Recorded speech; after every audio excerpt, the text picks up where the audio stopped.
som. Pessoal, vamos lá, vamos retornar e dar continuidade ao que nós iniciamos. Eu gostaria de convidá-los a abrir a palavra de Deus em João capítulo 1, versículo 1 ao versículo 14.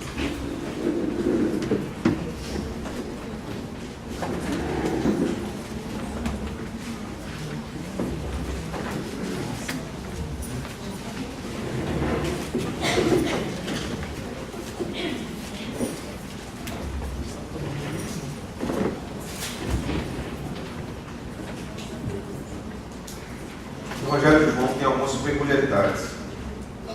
Na verdade, a literatura joanina, ela tem algumas peculiaridades. A primeira coisa que a gente precisa lembrar é que João não é um evangelho sinótico.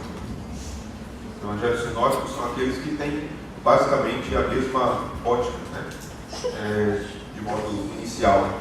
Então nós temos Mateus, Marcos e Lucas como evangelhos sinóticos. João é um evangelho, mas ele não é sinótico. Isso quer dizer que ele não narra as mesmas histórias que os outros evangelistas narraram. Na verdade, quando nós observamos, por exemplo, a história da mulher adúltera, Nicodemos, então nós temos ali histórias que não estão nos outros evangelhos, não aparecem nos outros evangelhos. O primeiro milagre, onde Jesus transforma a água no vinho, não está nos outros evangelhos. E do ponto de vista linguístico, João tem o grego mais bruto, vamos dizer assim, mais simples. E é bonito saber disso, porque isso mostra como o Espírito Santo usou a simplicidade daquele pescador. E quando nós falamos de pescadores que escreveram, estamos falando de homens realmente muito simples que narraram a história de Cristo e que ensinaram sobre Cristo. Mas do ponto de vista teológico, do ponto de vista filosófico, o nível de João é altíssimo. Na verdade, do ponto de vista da ciência da escrita, o trabalho dos evangelistas é um trabalho fantástico.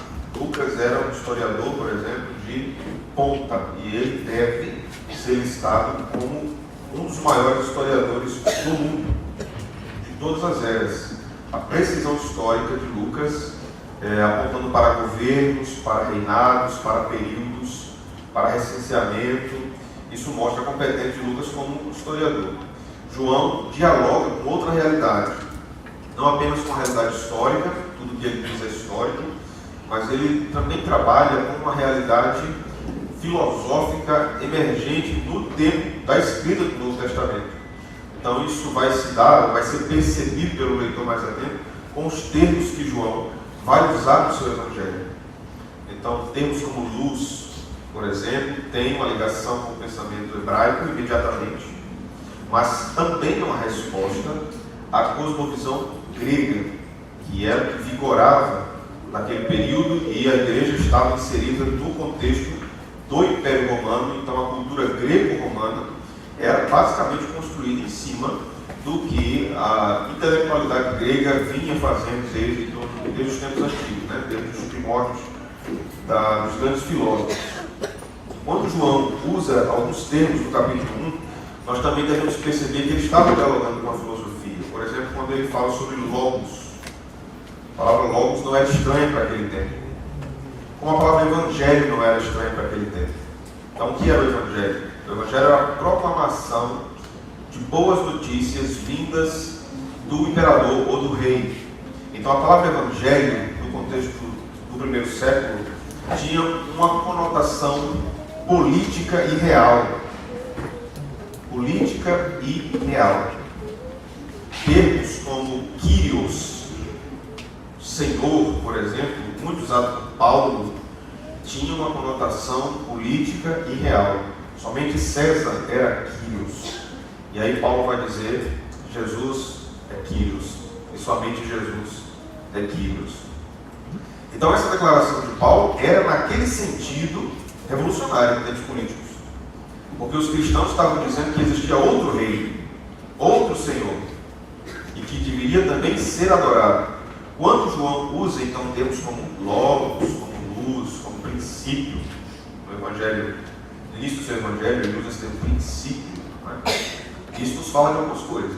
Nós precisamos tentar entender o que João está fazendo, com o que ele está trabalhando, com que texto do Antigo Testamento João está trabalhando, nós precisamos olhar para os autores do Novo Testamento como homens que fizeram interpretação do Antigo Testamento. Os autores do Novo Testamento interpretaram o Antigo Testamento. Se nós queremos entender devidamente o Novo Testamento, é preciso entendermos como eles estavam interpretando o Antigo Testamento, né? E João está trabalhando aqui com um livro importante do Antigo Testamento, quando ele trata deste assunto no início do seu texto, né? Mas vamos ler João capítulo 1, versículo 1 ao versículo de número 14. O texto vai dizer: no princípio era o Verbo, e o Verbo estava com Deus, e o Verbo era Deus. Ele estava no princípio com Deus. Todas as coisas foram feitas por intermédio do Verbo, e sem o Verbo nada do que foi feito se fez. A vida estava no Verbo, e a vida era a luz dos homens. A luz resplandece nas trevas, e as trevas não prevaleceram contra ela. Houve um homem enviado por Deus, cujo nome era João. Este veio como testemunha para que testificasse a respeito da luz, a fim de todos virem a crer por intermédio dele. Ele não era a luz, mas veio para que testificasse da luz, a saber, a verdadeira luz, que vinda ao mundo ilumina todo o homem. O Verbo estava no mundo, o mundo foi feito por intermédio dele, mas o mundo não o conheceu. Veio para o que era seu, e os seus não receberam. Mas a todos quantos o receberam, deu-lhes o poder de serem feitos filhos de Deus, a saber, aos que creem no seu nome, os quais não nasceram do sangue, nem da vontade da carne, nem da vontade do homem, mas de Deus. E o Verbo se fez carne e habitou. A palavra aqui do grego é construiu uma tenda e morou nela, tabernaculou. E o Verbo se fez carne e tabernaculou entre nós, cheio de graça e de verdade, e vimos a sua glória, glória como do unigênito do Pai. Amém. Vamos orar? Senhor, Deus de toda salvação, de toda sabedoria, de toda majestade, pedimos mais uma vez tua graça e iluminação do teu Espírito para compreender a tua palavra. Fala conosco, Senhor. Precisamos ouvir a tua voz, precisamos de exortação, consolação e edificação. Que a tua palavra, que é luz, ilumine o nosso entendimento nesta noite. Saímos daqui convictos e cheios do conhecimento dela, não apenas cheios intelectualmente, mas cheios espiritualmente. Alcança, Senhor, todas as nossas disposições, nossas faculdades mentais. É isso que nós te oramos em nome de Jesus. Amém. O Evangelho de João mostra-nos uma riqueza exuberante de detalhes na teologia joanina. Primeiro, nós devemos compreender que João é um autor que trabalha e gosta muito de trabalhar com contrastes. Então você vai ver ele falando muito no Evangelho sobre luz e trevas. Você vai ver muito ele falando sobre aquele que é a verdade e o pai da mentira. Você vai ver ele fazendo contrastes diversos, mostrando como Deus se revela na escuridão, na ignorância dos homens. Isso é interessante. Não sei se vocês já viram o quadro de Rembrandt, filósofo pensando, né, o filósofo meditando, alguns vão chamar assim. Esse é um quadro muito interessante. Alguns de vocês já viram esse quadro? Esse quadro chama a atenção porque Rembrandt era um pintor magnífico, holandês, de histórico reformado, podemos dizer assim, mas aquele quadro nos ensina muita coisa sobre o que nós vamos ver aqui hoje, sobre a luz, e a luz em contraste com as trevas.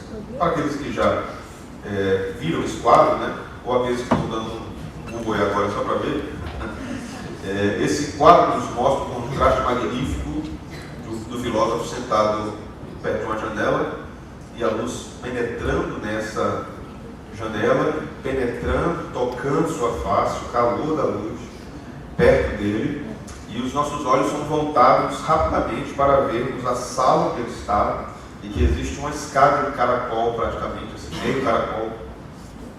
E à medida que você vai olhando para a escada e você vai subindo a vista, subindo os degraus da escada, você vai percebendo que é a escuridão ali. Aquela escuridão não é a escuridão do pecado. Aquela escuridão não é a escuridão da ignorância por causa do pecado. Aquela escuridão é a escuridão da revelação. Quando Deus se revela no Antigo Testamento, muitas vezes ele aparece revelando-se na escuridão. Nem sempre nas Escrituras trevas são sinônimos de pecado ou de maldade. Trevas também significa mistério, quando se refere a Deus. O uso que João vai fazer aqui, no primeiro capítulo, de trevas, é de ignorância espiritual, é de pecado, verdadeiramente.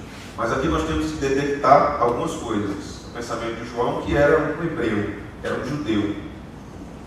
Por exemplo, João começa o seu evangelho imediatamente discorrendo ou fazendo uma espécie de interpretação e aplicação de um livro do Antigo Testamento que nós, evidentemente, já reconhecemos de cara quando nós lemos o primeiro versículo.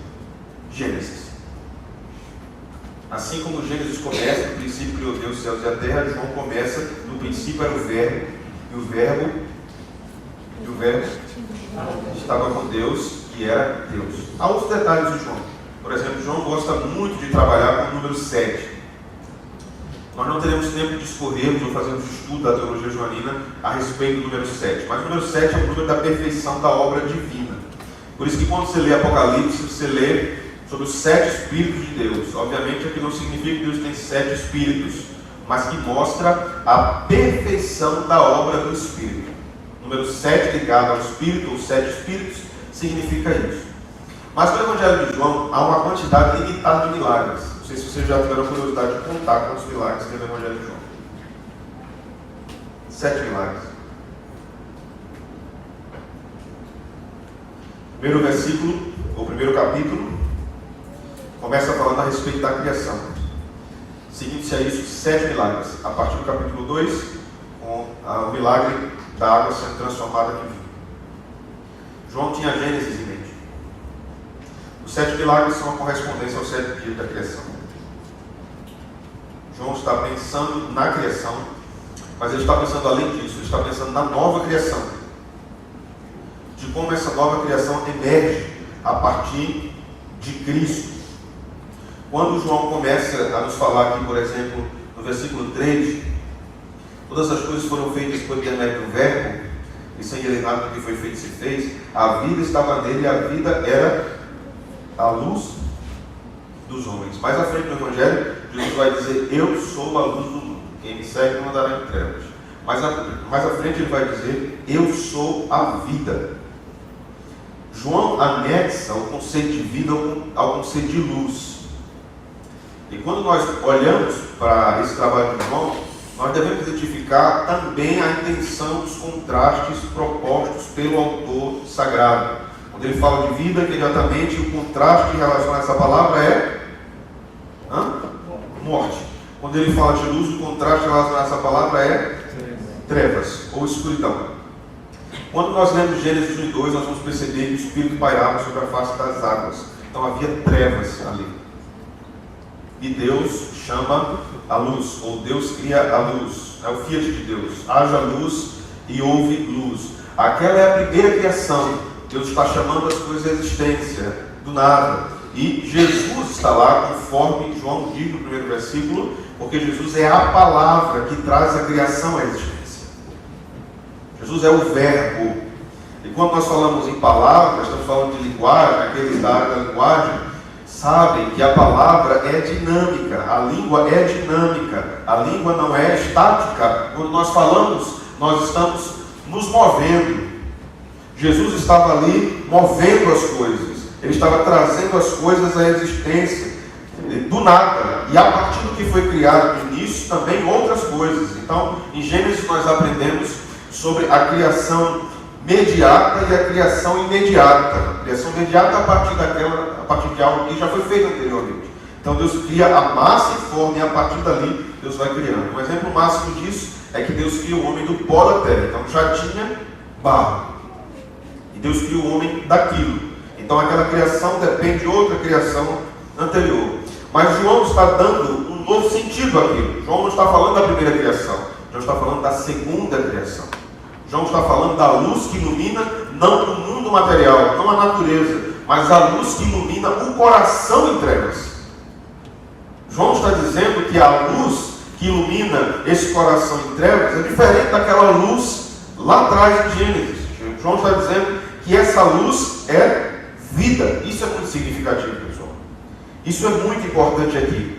Porque nós, quando olhamos para o que João está fazendo, o que ele está construindo, é belíssimo. A gente tem que ter cuidado para não se encantar com a beleza literária e esquecer da mensagem. Mas a riqueza é belíssima. Mas vamos para mais conceitos. João começa no primeiro versículo falando sobre o Logos. O que era o Logos? Algumas possibilidades de interpretação de acordo com a cultura grega. O Logos era visto inicialmente como um demiurgo. Demiurgo era uma espécie de deus menor, semideus, por exemplo, que era um executor. Ele trazia as coisas à existência, mas ele não tinha soberania. Ele não era o supremo. Ele não era o grande criador. Ele era um executor. Esse era o conceito de Logos que pairava no mundo grego. E João diz que o Verbo estava com Deus e o Verbo era Deus. Era Deus. O Logos era Deus. O Logos não era um Deus diminuto. Não era um Deus dentre outros deuses. Ele era Deus. Mas João está aqui abrindo a discussão ou a reflexão a respeito da Trindade. Na verdade, aqui, das duas pessoas da Trindade, o Pai e o Filho. Então, o Logos era Deus e o Logos estava com Deus. Nós temos duas pessoas aqui. Mas quando nós pensamos em Logos e pensamos no conceito de demiurgo daquela época, nós devemos ainda progredir um pouco mais. A palavra Logos aqui tem imediata relação com razão e com lógica. Teologia, o estudo a respeito de Deus. Teologia. Psicologia, né? A palavra Logos está em todas as ciências. Quando João usa Logos, ele está usando também no sentido que os gregos gostavam de pensar de que a palavra Logos podia ser usada também como uma espécie de organizador. Então a ideia é que era um grande celeiro onde você tinha feixes de palha, e o Logos era aquele que abraçava, ordenava, não deixava a coisa ficar bagunçada. Então o Logos era um grande organizador. Daí a ideia de que Jesus é a lógica. Jesus é a lógica. Jesus é o grande sentido da existência de todas as coisas. Por isso que Paulo vai dizer, porque nele tudo subsiste. Nele tudo subsiste. Por isso que Paulo vai dizer que o mundo foi criado por ele, para ele. O mundo foi criado para Cristo. Deixa eu devagar aqui um pouco com vocês na filosofia de Jonathan Edwards. Edwards disse o seguinte, ele escreveu um livro, um tratado pequeno, mas impressionante, magnífico, chamado Fim pelo qual Deus criou o mundo. Então ele vai dizer que o fato de Deus ter criado o mundo precisa de uma finalidade, e a finalidade não pode ser o homem, e não pode ser a própria criação. Porque se fosse o homem, a finalidade da existência do mundo, e Deus quisesse agradar o homem na criação do mundo, Deus estaria sendo idólatra. E não pode ser o próprio mundo, porque senão Deus estaria exaltando o mundo a nível de divindade. Então isso seria panteísmo. Então só existe uma saída filosófica que se explica o fim pelo qual Deus criou o mundo, a sua própria glória. Deus criou o mundo para se glorificar. Mas quando nós olhamos para isso, nós imediatamente perguntamos, isso não seria egoísmo da parte de Deus? A resposta de Edwards é não. Porque Porque egoísmo é um pecado. Deus é santo, Ele não tem pecado. Egoísmo é alguém que se coloca como supremo. E Deus se coloca como supremo porque Ele realmente é supremo. Isso é pecado na criatura porque o supremo é Deus, não a criatura. Mas Deus, quando se exalta como supremo, Ele está dignificando a si mesmo. Então o mundo foi criado pela sua própria glória. E aí nós fazemos a seguinte pergunta, a próxima pergunta. Então se Deus criou o mundo para Ele, então qual é o sentido de nós desfrutarmos do mundo? Então quer dizer que nós não devemos desfrutar do mundo? Edwards vai dizer, devemos desfrutar do mundo. Porque o mundo foi criado para a própria glória de Deus e para a manifestação de alguns atributos. E se o mundo não tivesse sido criado, Deus não conseguiria manifestar esses atributos. Isso não é uma questão meramente autolimitante em Deus. Mas Deus queria mostrar todos os seus atributos. Deus queria mostrar, por exemplo, a sua bondade. E sem a criação do mundo, Deus não conseguiria mostrar a sua bondade. Esse atributo sofreria uma espécie de limitação. Mas quando Deus cria o mundo para manifestar a sua bondade, há uma emanação dessa bondade que alcança o mundo criado e todas as suas criaturas. Então todas as criaturas são alvo da bondade de Deus, quando o fim principal para Deus criar o mundo é Ele mesmo. Quando nós olhamos para João e olhamos para o conceito que João está desenvolvendo, que Jesus é o grande organizador, Jesus é o grande sentido de todas as coisas. Jesus é o grande sentido de todas as coisas. E Ele é o que dá significado a todas as coisas. Então, quando Paulo vai dizer, quer comais, quer bebais, ou façais qualquer outra coisa, façam para a glória de Deus, o que é que a gente pensa a partir disso? Como é que eu como, como é que eu bebo para a glória de Deus? Um ímpio pode comer e beber para a glória de Deus? Pode? Será? Veja o que Paulo está ensinando. Quando comerem, quando beberem, façam para a glória de Deus. Então Paulo está invocando uma consciência cativa a quem Deus é, quando eu como, quando eu bebo. Paulo está partindo do menor para o maior. Se eu devo glorificar a Deus comendo e bebendo, todo o resto da minha vida deve ser para a glória de Deus também. Então a pressuposição é, se no mais simples eu devo glorificar a Deus, no mais difícil, mais extenso, mais longo, eu também devo glorificar a Deus. O que acontece com o ímpio é que Deus se glorifica na vida do ímpio, mas o ímpio não consegue render glória a Deus. Quando Deus usa um ímpio, por exemplo, para um grande experimento, uma grande descoberta, Deus está se glorificando naquilo, porque a graça comum está banhando toda a criação. Mas o ímpio não está glorificando a Deus. Ele mesmo, de modo consciente, não está glorificando a Deus, mas Deus está se glorificando através da vida do ímpio. Por quê? Porque o fim principal pelo qual o universo existe é a glória dele, a glória de Deus.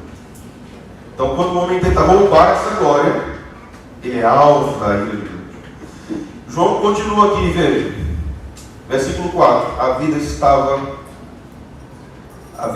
nele, e a vida era a luz dos homens. Vamos apertar um pouquinho aqui. Abra sua Bíblia comigo, por favor. Em Isaías capítulo 60, versículo 19 até o versículo 21.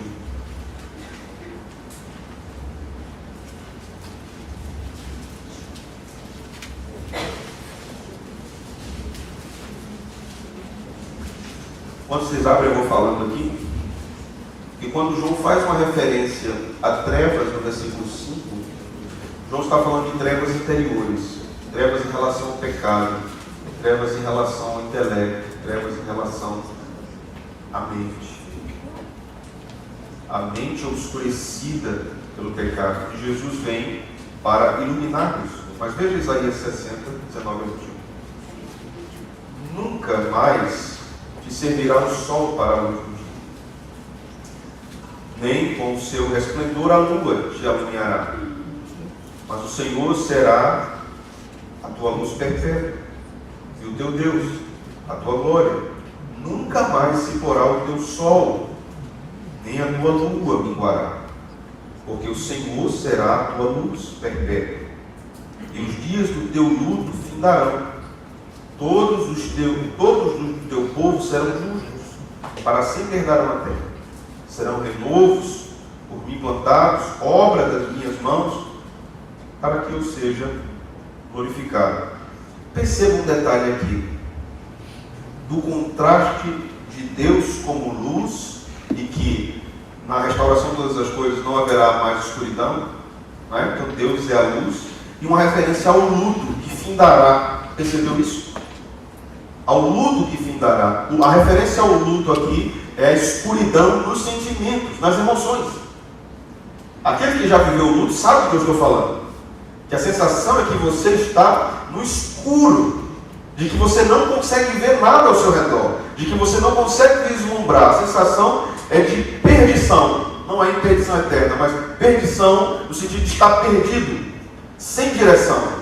Então o que é que Deus diz? Naquele tempo o teu luto findará, ou todas as tuas trevas, inclusive as emocionais, cessarão. Então Deus vai trabalhando com essa questão de luz e trevas, desde o Antigo Testamento. Gênesis, há uma referência imediata das trevas que iluminam, que entram naquele ambiente de escuridão. Então quando a luz entra, a coisa começa a ser ordenada, porque sem luz não é possível ter ordenamento. Então, ou ordenação. Quando nós observamos Gênesis, nós observamos imediatamente ali que Deus está mostrando que Ele cria e vai colocando as coisas no seu devido lugar, ajustando todas as coisas que são criadas para as funções devidas. Da mesma forma isso acontece na vida espiritual. O ímpio está mergulhado em trevas, e quando a luz chega, ela começa a mostrar o que está bagunçado, ao que está fora de lugar. Então nós começamos a nos perguntar: como é que eu fazia isso? Por que eu falava isso? Por que eu agia dessa forma? Por que eu vivia desse jeito? Porque em trevas você não observa absolutamente nada. Mas é interessante que a conexão aqui está entre vida e luz. Eu quero chamar a atenção de vocês para isso. Vida e luz. Veja só, a gente vai analisar um pouco como João trabalha com a literatura mosaica sobre esse aspecto. Quando nós olhamos para o Antigo Testamento, nós vamos perceber que Deus manda Moisés construir um tabernáculo. E Deus diz quais serão os utensílios do tabernáculo.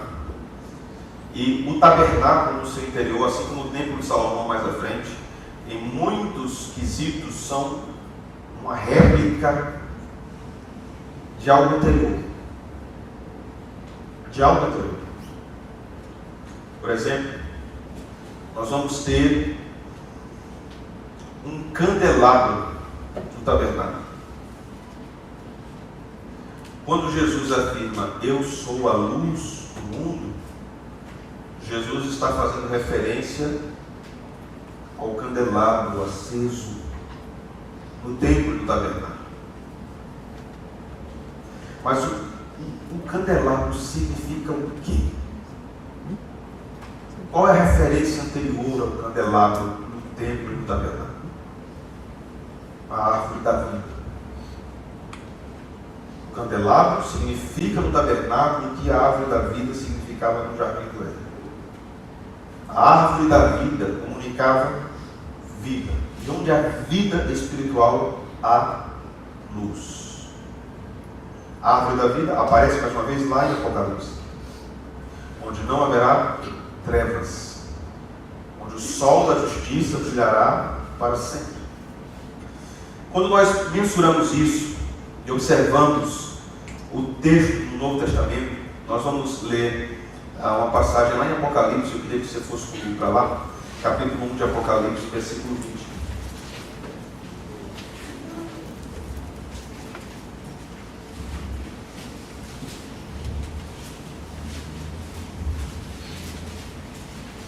Na verdade, vamos ler o 16 e o 20.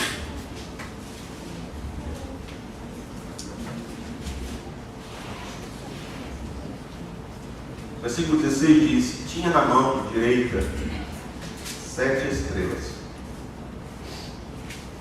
e da boca saía de uma afiada espada de 2 gumes. O seu rosto brilhava como o sol na sua força. Perceba aqui as referências à luz, certo? A luz relacionada às estrelas, as 7 estrelas que ele tinha na mão, e o rosto de Cristo brilhava como um sol, com toda a sua força. Aqui o texto está mostrando Cristo glorificado. Verso 17: quando vi, caí aos seus pés como morto, porém ele pôs sobre mim a sua mão direita, dizendo: não temas, eu sou o primeiro e o último, e aquele que vive. Estive morto, mas eis que estou vivo pelos 7 dos séculos e tenho a chave da morte do inferno. Escreve, pois, essas coisas que viste, e as que são e as que hão de acontecer depois destas. Quanto ao mistério das 7 estrelas que viste na minha mão direita, e aos 7 candeeiros de ouro. As 7 estrelas são os anjos das 7 igrejas, e os 7 candeeiros são as 7 igrejas. Lembremos de quando Jesus disse: eu sou a luz do mundo, ele também disse à igreja: vocês são a luz. Porque esta luz da igreja é derivada de Cristo. Então João está raciocinando a partir desse conceito de luz de Gênesis, de árvore da vida, de Cristo como o grande iluminado, como o grande sol da justiça, que ilumina todas as coisas, inclusive as trevas de um coração perdido.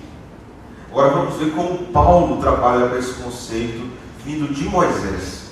E aqui a minha intenção de mostrar isso a vocês é como as Escrituras se apresentam de forma una, na sua unidade, os temas que ela propõe. Vamos ler Efésios capítulo 1, versículo 16 ao versículo 19.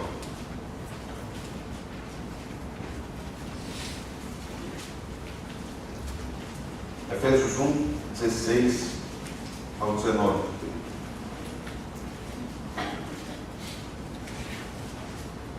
Observe: não cesse de dar graças por vós, fazendo menção de vós nas minhas orações, para que o Deus de nosso Senhor Jesus Cristo, o Pai da glória, pausa aqui. A ideia de glória sempre está ligada ao conceito de santidade. A glória de Deus sempre está ligada à sua santidade. A glória de Deus, na verdade, a palavra glória literalmente significa peso. Então a santidade de Deus é pesada, literalmente essa é a ideia. Mas a glória de Deus também simboliza luz, e luz simboliza também santidade, pureza. Então Paulo usa o termo o Pai da glória.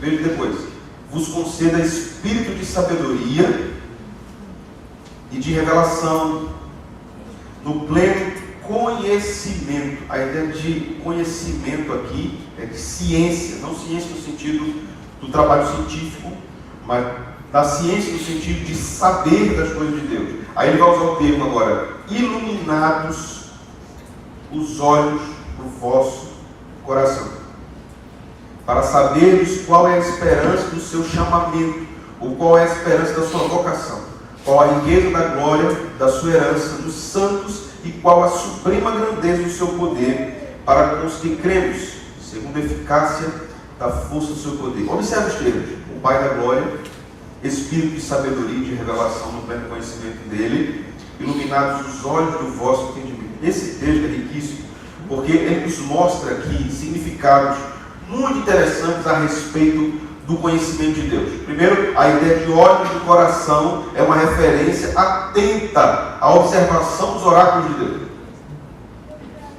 Não apenas com os olhos do intelecto, mas com tudo que me rege, o centro do meu ser. Eu observo atentamente quais são os preceitos de Deus.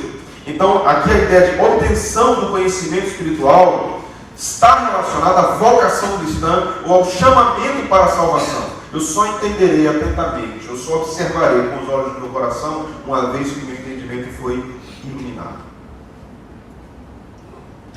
Por que talvez você não tenha sede pelas coisas de Deus? Por que você até tenta muitas vezes orar, ou ter uma vida de oração e não consegue? Por que você tenta até gostar da Bíblia, ler a palavra de Deus, ou ler livros cristãos, mas você não consegue? Talvez os olhos do seu coração não foram ainda iluminados. Eles não foram abertos. Talvez o seu coração ainda não foi quebrado pela graça. Talvez você tenha ouvido a palavra de Deus ou esteja ouvindo a palavra de Deus, mas a sua vida ainda está em trevas. Quando eu falo de trevas, não pense que é apenas uma vida imoral. Não pense apenas em pecados sexuais. Não pense numa vida devassa. Não necessariamente isso é trevas, isso é também trevas. Mas alguém pode ser muito certinho e estar mergulhado em trevas. Se lembra que Jesus disse assim: quando você der uma esmola a uma pessoa, que a tua outra mão não veja. Lembra disso? Que a tua outra mão não veja. Quando você for orar, ore em secreto ao seu Pai, e Ele te recompensará. O que é que Jesus está falando ali? Jesus está dizendo que é possível exercícios espirituais serem demonstrados externamente, mas o coração está completamente afastado de Deus. Em outro lugar, eu acho que em Mateus 13, Jesus vai dizer: os lábios de vocês me honram, mas o coração de vocês está longe de mim. Externamente alguém pode demonstrar muita luz, mas isso não significa que aquela pessoa tenha o seu coração iluminado. Aquela pessoa pode ter tido uma experiência agradável com a igreja, pode ter tido uma experiência agradável com a comunhão da igreja, pode ter tido uma experiência agradável ouvindo louvor na igreja, ouvindo a pregação na igreja. Ela pode gostar de ficar ali, frequentar a igreja por muito tempo, até ser membro da igreja, mas pode não ter tido ainda os olhos do seu coração iluminados. Estar na igreja não significa fazer parte dela em termos espirituais. Veja outro texto comigo, Salmo 119, versículo 30. Nós vamos voltar já para Efésios, mas veja esse versículo do Salmo que é tão importante também para nós.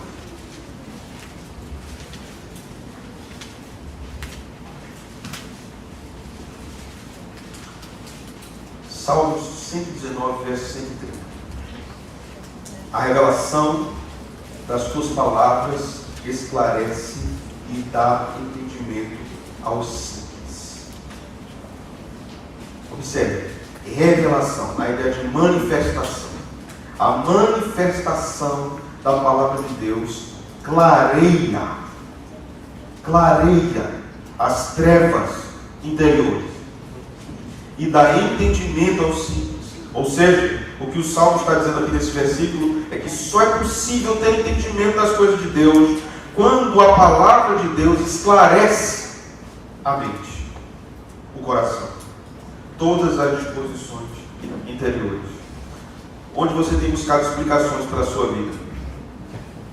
Onde você tem buscado explicações para os seus dramas? Onde você tem buscado explicações para as coisas não acontecerem na sua vida? Você fica chateado porque as coisas não estão acontecendo. Acontece todo mundo vem para você. O seu pão sempre cai com o lado da manteiga para baixo. Porque só para você não dá certo. Talvez estes sejam os seus questionamentos. Talvez estas sejam as suas demandas. E são os pedidos de resposta que você tem a Deus. Enquanto Deus está dizendo assim: não. Você está perguntando errado. Você está perguntando errado. As suas perguntas não estão corretas. Nós precisamos perguntar corretamente. E Deus vai responder. Porque o texto diz que aquele que bate, abre-se a porta. E aquele que pede, recebe, que busca, encontra. A grande questão é que nós perguntamos errado. É igual aquele aluno que depois do professor ter explicado uma coisa em 10 minutos, o aluno pergunta novamente o que ele acabou de ter dito. Já viu isso, não? Aí o professor olha para aquela criatura e diz: oh, Jesus, ajuda. Orem pelos professores, irmãos. Faça a pergunta correta. Deixa eu dizer uma coisa a vocês. O desejo de Deus pode não ser remover o seu problema. O desejo de Deus pode não ser resolver os motivos do seu sofrimento aqui. Na verdade, Deus pode estar usando os sofrimentos como um pedagogo para levar você a Ele. O grande ponto não é Deus mudar a situação, é Ele mudar você. É Ele mudar as suas disposições. Pare de pedir que Deus mude a situação e peça que Ele mude o seu coração. Peça que Ele ilumine os olhos do seu entendimento, porque muita coisa pode estar obscurecida a você. Pare de procurar respostas fora da palavra de Deus para os seus dramas existenciais. O texto vai nos dizer aqui no Salmo que nós acabamos de ler: a revelação das tuas palavras esclarece e dá entendimento aos simples. Cave mais fundo na palavra. Cave mais fundo. Busque mais. Leia mais. Ore para que o Espírito Santo descortine diante dos seus olhos as maravilhas da lei de Deus. Não seja preguiçoso espiritualmente. Está disposto para ir para a academia?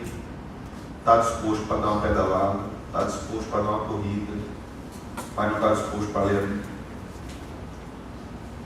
Se a nossa empolgação para ler as Escrituras fosse igual à nossa empolgação para as outras coisas, a realidade da nossa vida espiritual seria absurdamente outra. Absurdamente outra.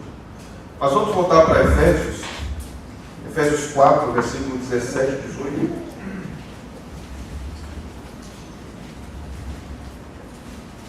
Esse texto é muito curioso, porque ele nos diz o seguinte: Efésios 4, 17 e 18. Isto, portanto, digo e no Senhor testifico, que não mais andeis como também andam os gentios. Como andam os gentios? Na vaidade, nos seus próprios pensamentos. Observe as palavras: pensamentos obscurecidos de entendimento. Ou seja, o entendimento deles está mergulhado em escuridão.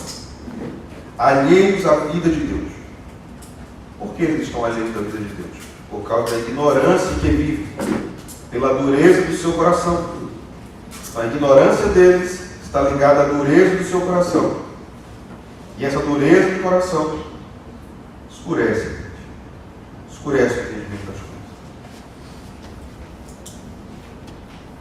Se Cristo não ilumina, só há trevas. Se Cristo não é a luz da sua vida, só há escuridão. A possibilidade de compreensão de verdades parciais a respeito de Deus. Sem o Evangelho, verdades parciais, mas que não podem salvar o seu mundo. Nós estamos hoje vivendo numa época muito curiosa. Nós estamos vivendo numa época em que o crente chega em casa e coloca no YouTube o texto que o pastor pregou. Ele vai ver todos os outros pregadores que pregaram o mesmo texto. Ele tem acesso a muita literatura, muita informação, muitos podcasts. Temos uma multidão de conhecimento. Estamos na era da informação, mas temos também um oceano de ignorância espiritual. Uma mornidão terrível. Uma igreja apática, dura, com um coração empedernido diante de Deus. Uma igreja que está se tornando intelectualizada e que não tem tido uma caminhada piedosa com o Senhor. Uma igreja que está antenada com tudo que está acontecendo na cultura e no mundo, mas que não conhece o seu Deus. Não conhece o seu Deus. Não sabe quem é o Deus das Escrituras. Na verdade, muitos crentes têm adorado um ídolo, achando que é o Deus das Escrituras. Porque muitos têm dito: esse não é o meu Deus, quando na verdade isso que disseram a ele está nas Escrituras, mas ele não sabe. Porque ele não conhece aquilo que Deus disse. Eles estão atrás de muitas coisas, de muitas experiências. Eles estão atrás do terremoto. Eles estão atrás do fogo.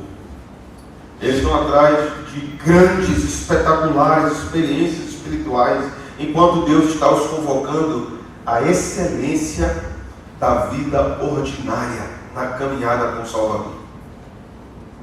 É isso que nos fortalece. Você acha que muitas pessoas viram Jesus multiplicar pães e peixes 2 vezes? Viram. Você acha que muitas pessoas viram Jesus curar enfermos, paralíticos e cegos muitas vezes? Viram. Mas o extraordinário não firma a nossa fé. O que firma a nossa fé é o que Deus determinou como ordinário. Ordinário. Ordinário. O texto não vai dizer assim, o texto bíblico não vai dizer assim: busque um milagre todos os dias e pense nele, e a sua fé será fortalecida. Já viu alguma vez isso na escritura? Vá lá na internet e busca um milagre. Todo dia você procura um milagre. E aí você fica pensando naquilo. Mas o texto diz assim: medita na lei do Senhor dia e noite. Olha a ordem, 2 vezes por dia. Medita na lei do Senhor 2 vezes por dia. De dia e de noite.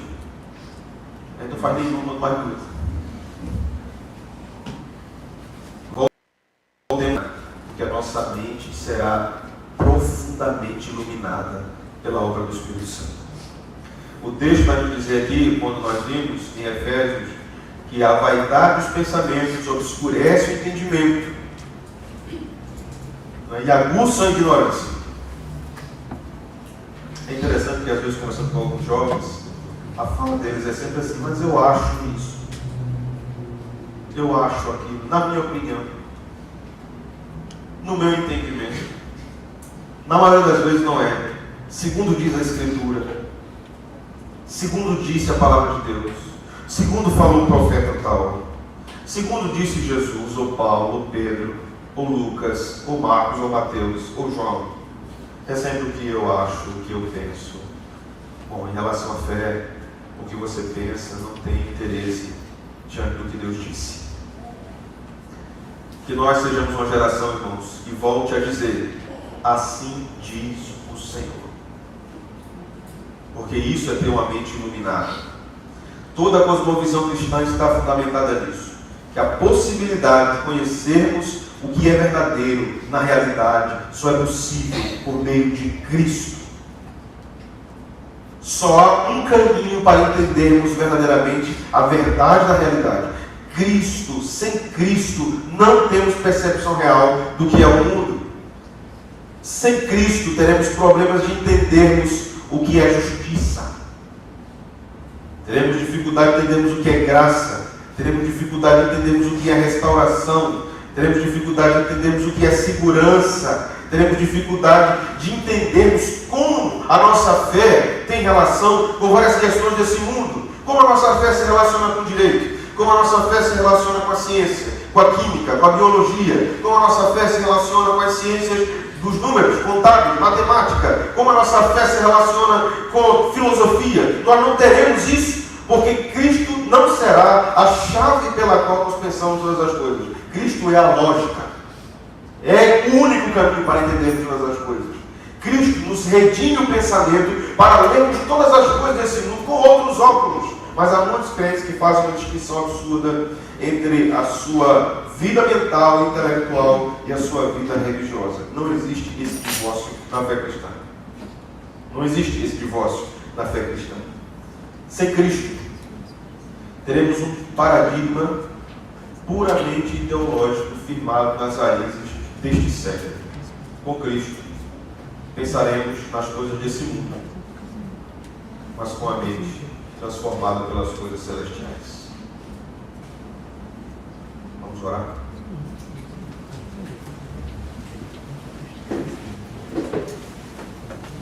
Tu és a fonte de toda sabedoria, Senhor. Tu és a fonte de todo entendimento, saber. E somos nós diante de Ti.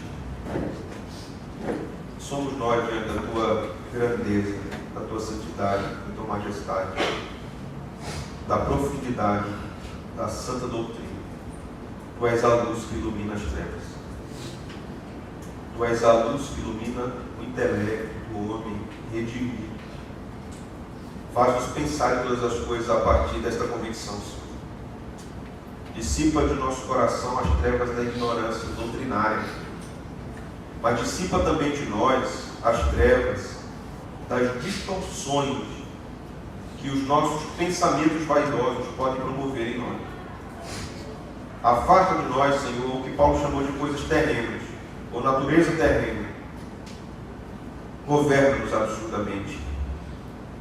Abraça-nos com a tua graça e misericórdia. Ilumina a nossa mente. Que o nosso maior desejo nessa caminhada seja pensar e glorificar a Cristo por meio de todas as coisas.